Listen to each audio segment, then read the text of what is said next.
Okay, let's go to Fans Forum. Whatever you got posted here, what do these fans want to ask? All right, we got a bunch of comments here, Lee. So yeah, here's Randy Briggs on the live stream. Just, they love you, Hacksaw. Hey, Randy, I want to hear from you. Yeah. Thank you for joining us. And we're here most every Thursday on live stream. And then obviously what all of the fans in the Fans Forum can do is text, email, and tweet all your followers and introduce them to our podcast and my website. Right on it day in, day out. Randy, thanks for joining us. Hope you'll be with us every Thursday when we live stream.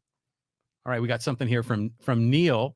He says, saw you already, what is he saying here? Saw. Did you already do the best 15 minutes in sports talk anywhere? All the time. That's what I call it. That's a name that is stuck, and we do that to a degree on our podcast. But I do have the best 15 minutes in sports on my website. It's all written. When you need to know, I have the info every day. We post it late in the evening, like about 10 p.m. It's there late in the evening. It's late. It's there in the morning when you wake up. But if you like sports, you'll know everything there is in the world of sports with the best 15 minutes in radio. Yeah, that's right. All right. Well, Neil's got a couple more Padre questions here. How does last year's collapse compare to the one in the 2000s with the young gun Matt Latos? Well, were the Padres that good in the Latos era? I don't know. They were getting good, obviously. The Caminetti era, the Kevin Brown era, a lot was expected of Latos, and he did pretty well for a couple of years. Then he kind of plateaued out, and I was stunned. I mean, I got a text. I was shopping at the supermarket, and I got a text that the Padres were about to trade Matt Latos to Cincinnati. And I said, what? And they did, but he kind of flamed out there. Then he had physical woes, too. You know, what happened with the Padres a year ago was just the pitching staff was destroyed by injuries. What's different about this team is this team's pitching staff, for the most part, the rotation has stayed totally healthy. The big issue, and they don't have significant injuries in the everyday batting order, the big issue to me is the batting order has underachieved for the amount of money that they're paying these guys. This batting order outside of Machado is underachieved, and of course it's complicated by the situation with what Tatis did to himself, what Tatis did to the organization. But these guys are still getting paid the 1st and the 15th, so go to work and see if you can make this thing go a round or two into postseason play. Yeah, we got another Padre question from Neil. He says Niebla has built up an amazing pitching staff. I don't know, but for the most part, the pitching staff has been let down, and he hasn't fixed the issues. What say you?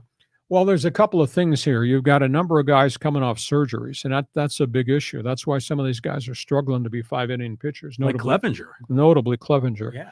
Blake Snell has always been a high pitch count guy who would go 5 or 6 innings. That's just his trait. He as vibrant as some of his stuff is, it's still not consistent. That's a big issue there. Musgrove's a warrior. Musgrove is a scientist pitcher now. I think he's become a really student of the game. What you'll get from Joe Musgrove is you will get quality starts and you will get endurance, and he will get you 6 and 7 innings. You know, the fact that he's won only 2 of 17 starts since just prior to the All-Star break, that's a byproduct of not having a lot of runs around him. And Darvish is phenomenal. He pitches so much and he has such a wide variety of pitches.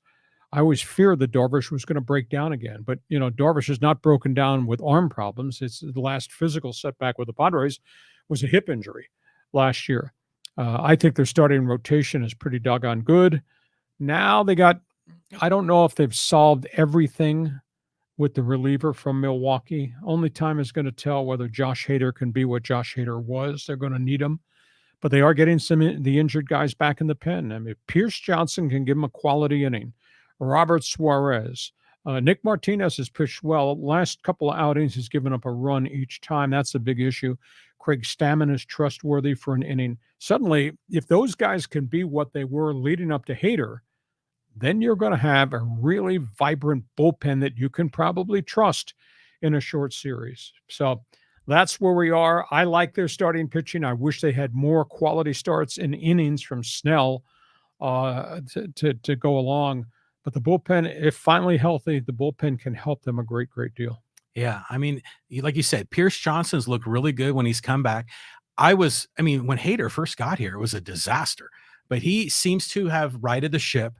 But to your point, you're right. Snell, Musgrove, Clevenger, they're not going 7 or 8 innings. So can those guys, line up, like get their ducks in a row, 6, 7, 8 innings to get to Hader? If they can thread that needle, they've got a shot. I think the other factor is they can't fall behind because outside of Manny Machado, I don't see a heck of a lot of bats in that lineup that can come back from a 3-0 deficit. So it's really critical. And the wild card in all this conversation, I've said it before, we get to postseason play in a week, and that's Atlanta, or that's the Mets you're playing, or maybe even you have to play the Cardinals. There's no Baltimore, there's no Colorado, there's no Arizona. You're playing real people in mid-October in the postseason. So getting to the wild card is one thing, nice accomplishment, I guess, but don't go 3 and out. Don't get swept out of here, especially their track record, as I said, is 3-14 since 1998 in postseason play. Hey, we thank you for being with us. Hope you've enjoyed the wide variety of topics that we bring your way. And I'll remind you that we're here most every Thursday for a special podcast. I'll ask you to tweet, email, text your friends, tell them what we're doing with Hacksaw's podcast on YouTube, Facebook, Twitter, and all the audio platforms, and tell them about our website, LeeHacksawHamilton.com. Guarantee you, if you try it, you'll like it. John, great to talk to you again. As always, we'll see you next week. All right. Thanks a lot, Lee.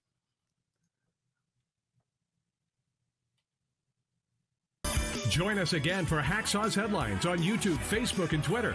And find the audio version on your favorite podcast apps. For more content, go to LeeHacksawHamilton.com.